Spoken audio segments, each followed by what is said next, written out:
Okay, so I've been taking you on field trips this month, visiting strong women leaders in our community that are making our community a better place for us and that are facilitating community for others.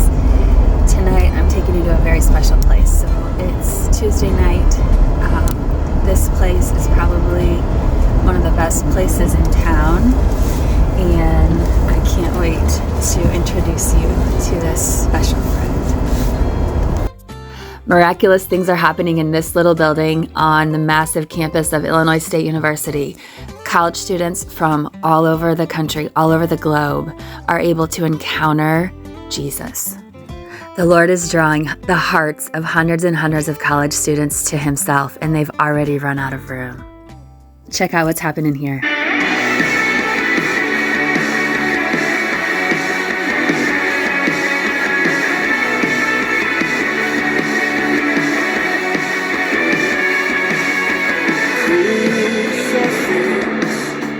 In my left hand, I've been drowning out, my old man. I caught a glimpse from my wide eyes, eternity by the shore side. I've been thinking from the finite, when the finer things in life are with you. Bring it like a child, soaking in the sun, running in a circle, like I'm having you. All struck with rival, ain't no use for what's free. If your soul is on fire, don't doubt it will stay. See if she's available to talk to us for a second. Look at who we are visiting with today. This is my friend Jo Miller. So we're going to sit down and talk a little bit about this incredible ministry that's going on here. The Encounter Ministry at ISU. And you guys, this is an incredible ministry. I can't believe that we have this here at ISU's campus in our town. So Jo, for those people that do not know, can you tell us when did this encounter, when did it start? I'm going to get that wrong, but about 60 years, I'm going to say. 60 years? I think it's been about 60 years that it's been around. Okay, that's a long time. My husband and I have been here for 21. 21. So we've been here for a quarter of that, I guess. Okay. No? Is that right? Yeah. 21 years he's been invested in these college kids. Yeah. So the students here at Encounter, do they all attend ISU or how? They do not. What we like to say is we primarily serve 18 to 22-ish year olds, whether they are at Heartland, whether they're at Wesleyan, whether they're here. Some come from ICC, some come from Parkland and Champaign, students in trade schools, students who are working. It's just with that age group. So we try really hard to communicate that, because oftentimes it's intimidating if you're not actually an ISU student, but we have many from lots of different spaces. That is awesome. Yes. And this Encounter Ministry, so tell me what takes place here in this building. Tell me what you do. Okay. In this building, our staff is here always. The building is open from 9 a.m. to 4 p.m. We have spaces for students to come and study and hang out. And we also we have a chapel space that is not big enough for us to meet our weekly gathering in. But with our renovation, it will be. But we do our baptisms in there. We have 6 tonight. We have 6 baptisms tonight after Encounter. Wow. The last few weeks we've had 3 or 4. So God's still moving at the end of a semester, which is that's not a normal thing. Usually we're dwindling and people are getting busy, but we're ramping up. Okay. We're about to be done. Okay, that's awesome. And so do you meet just during the school year, or do you have activities for students during the summer? June and July, Tuesdays at 7:30, we will meet here for what we call summer study. So we will gather here for about an hour and go through some sort of study. They're working on that right now, and then we will play volleyball or go get ice cream, or it's just a way to provide community for people who are here in the summer or who have just graduated high school and might be even going away in the fall, but in the summertime when they come home, this can be a space that they can land. Okay, that is awesome. And I noticed that you're right across from the two main Hessian doors. Yes, Hewlett Manchester, which How is long have you crazy. been here? It'll be 2 years in June. Okay. So And you not said you're super long. you're going into renovation. Can you tell me a little bit Big. about that? It's really big, and this just became public. So Okay. because this has been in the making since 2017. Okay. Truly. Okay. We are, so the whole front, first of all, we don't have central air here, so that'll be one of the first things that happen because it's real hot in here sometimes. Okay. But our whole front of our building is going to be pushed out to the sidewalk and will turn into a gigantic coffee shop. The whole front will be glass. And that will not be an Encounter coffee shop. It will be someone's going to come in and that's going to be their space. The reason for that is because we have realized over the years that nobody has a reason to come in this building unless they know somebody on staff. Sure. And we want to find ways to reach the unchurched on campus. Okay. And this is a way that they can come in our building, get comfortable with this space. And then on Tuesday nights, we're going to transform that space into Encounter. So we can have Encounter here then. Okay. And our hope is they will become comfortable, and then on a Tuesday night will then become comfortable walking in, even if they've never walked into a church. We want it to be more comfortable than a church would be for a lot of people. I absolutely love that because everyone needs coffee, and that'll be a way to Yes, and there's going to be so much seating. It's going to be huge. And there's just we don't have that here. Like every coffee shop is tiny. Yeah. And then the other big piece of that is we're going to have an intern space up there, which that's really cool. We have an intern program for people who graduate and want to try out ministry for 2 years. And I personally think it's fantastic because they're on the ground doing ministry more than we are. So that really gives them a shot of, is this something I want to do without necessarily going to Bible college? Sure. They can get a teaching degree here, try that out. But the biggest piece too is the back corner.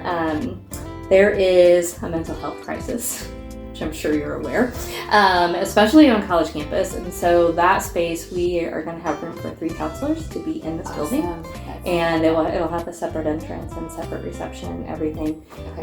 And the hope for that is they will either rent the space and we will turn some of those funds into subsidies for college students to get counseling, or they will not pay rent, but they will provide counseling, free counseling for our students. So we will work those things out with them. But that we're super excited about that, to be able to, when I have a student in here who needs a counselor, I can say, hey, let's go walk down the hall. Right. Instead of hear a bunch of phone numbers and hope they make a phone call. Right. It's really hard. Yeah. So we have pizza here. College kids love pizza. We do. Free, especially. Yes. So the renovation that I was talking about is a $3.25 million renovation, which we don't talk in those numbers ever. Our budget would never be that.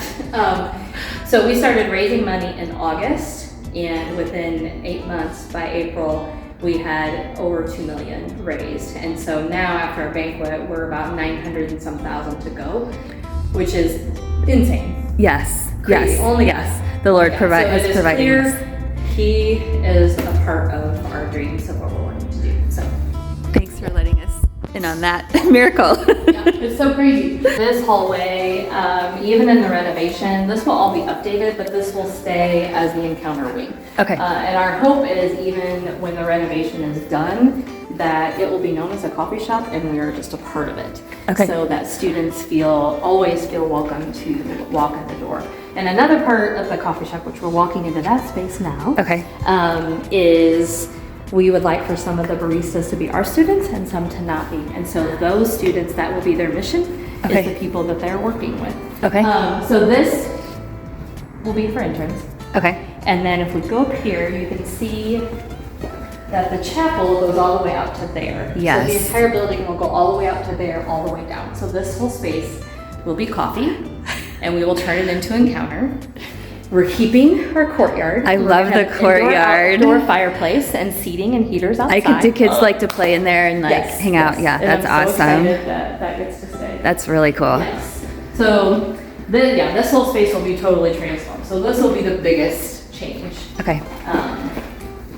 This is, which is going to be dark. But this is the chapel. Okay. This is where our band rehearses and where we have baptisms. So we'll be back here after the summer tonight. How many college students do you think are a part of Encounter? Between now? 350 and 400 this Wow. school year. Yeah. Okay, that's awesome. Yeah, it's a lot. Yeah. Yes. Yeah. Like, which can So be why you need more intimidating. space? Yes, can be intimidating for some. You know, but there are smaller ministries on campus too for those that want a little bit of a smaller space. This will pretty much stay kind of the same. This is a cool. This will be, the loft will stay, the hangout space will stay, and the kitchen will become for the coffee shop. So there will be some things that change. What are all these pictures? This wall is our baptism wall. Okay. So when people get baptized here, we take a photo and then we put it up there. Awesome. And you're going to be adding 6 more tonight. Yeah.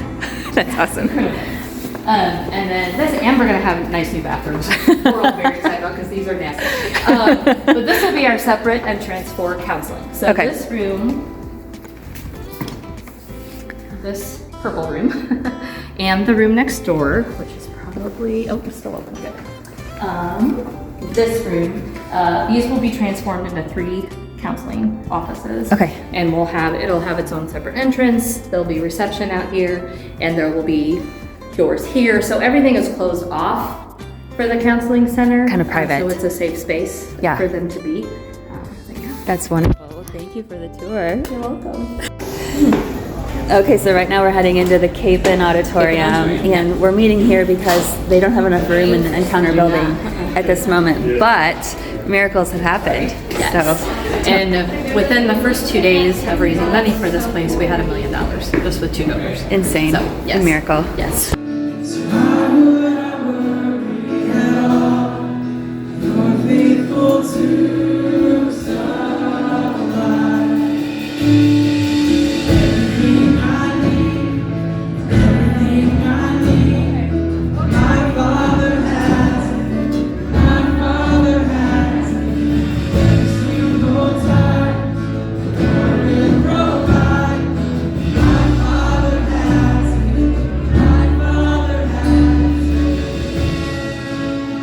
And so there's going to be like a gigantic, well-done coffee shop. That's going to be a beautiful, open, public space for campus. It's going to bring the outside of our campus inside our tours in a really beautiful way. I was in a 2-hour meeting today talking about electrical conduit and all the other stuff that's necessary. This is very real. I mean, like, we're going to start building on October 1st. So we'll have all of our ministry events, kind of the way that we normally do as a welcome week. And we're going to have to find other places for our staff to be, small groups to be, like all kinds of stuff. We'll still be meeting here in Capon for worship, and everything else will have to happen off-site in different places next year. And so, also in this building, I mean, you can see on the green sides there, numbers 2 and 3 up there are kind of like, that's where our intern office and our ministry office will be, but we're partnering with a counseling organization that'll have 3 offices in the back. We can't wait for all of this to happen. And like I said, if you weren't around for it, I just don't have time to tell the full story tonight. I'm just telling you, it's been a miracle. And we still have, I told you then that we have like $3.25 million to raise to make that happen. God's already provided over $2.25 million of that to happen in 8 months, which is unbelievable. It's a miracle. We still have $980,000 left to raise. I have no idea where that money's coming from, you guys. So here's my ask for you, unless you have a briefcase with $980,000 in it. My ask for you is to pray John 15 with us at 9:15 in the morning. Our staff, every day we have an alarm set, and we're praying that. That is the scripture where Jesus says, hey, apart from me, you can do nothing. And that has been so apparent through this whole process. And so every day we've got this reminder set of like, oh yeah, this isn't something that can be done on human power.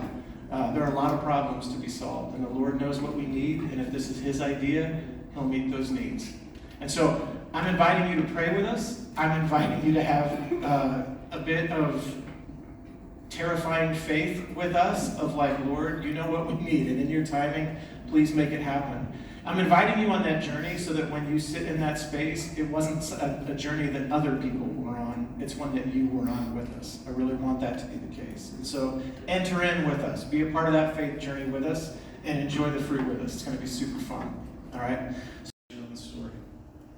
It is the greatest tool, especially in this culture. Especially in this culture where story is so important.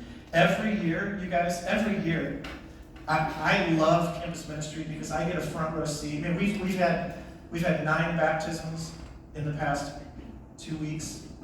The last 2 Tuesdays, I think we have 6 tonight. Okay? And that's worth clapping for.